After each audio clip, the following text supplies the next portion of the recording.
ఇప్పుడైతే మనం గంగమ్మ తల్లి దేవస్థానానికి అయితే వచ్చేసినాం. ఈ గంగమ్మ తల్లి దేవస్థానం అయితే మనకు వచ్చేసి ఈ పస్నూరు గ్రామంలో ఒక కొండ మీద అయితే దేవాలయం ఉంటుంది. ఒకసారి మనం ఈ దేవాలయం గురించి తెలుసుకున్నైతే ప్రతి ఆదివారం ఇక్కడికి రెగ్యులర్గా భక్తులు వచ్చి ఆ తల్లిని పూజించుకుంటూ పోతుంటారు. అలాగే ప్రతి శివరాత్రికి ఇక్కడ చాలా ఘనంగా ఉత్సవాలు అయితే జరుపుకుంటారు. అలాగే ఆ ఉత్సవాల సందడిలో ఒక ఆమెకు శిఖం వచ్చి భక్తులకు ఎలాంటి ఆపదలు ఉన్నా సరే ఆ శిఖం ద్వారా చెప్పడం అయితే జరుగుతుంది.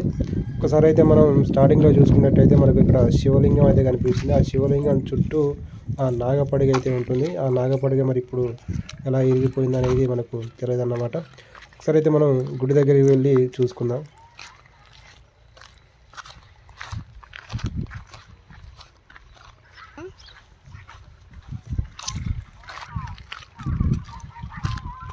కూడా వీడియోతో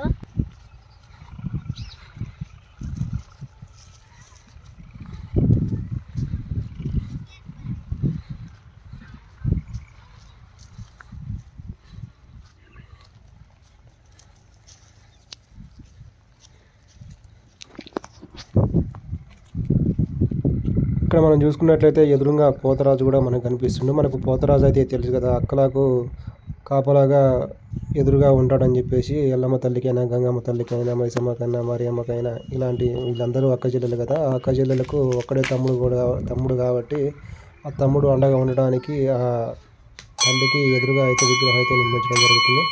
అలాగే ఒకసారి అయితే మనం ఇక్కడ గంగమ్మ తల్లిని కూడా చూసుకుందాం.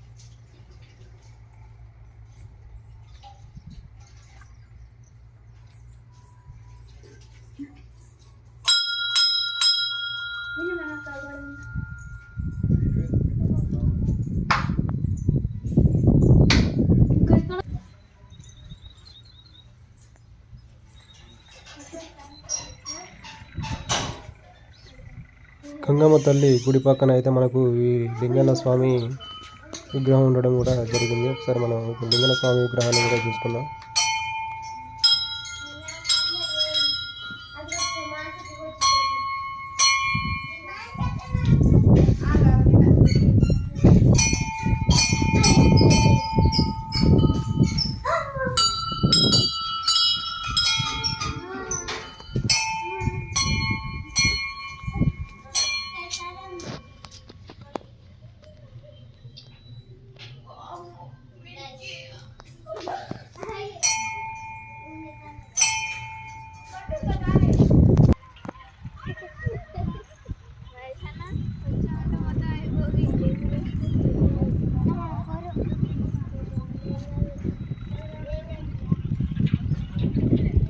కొనాలి.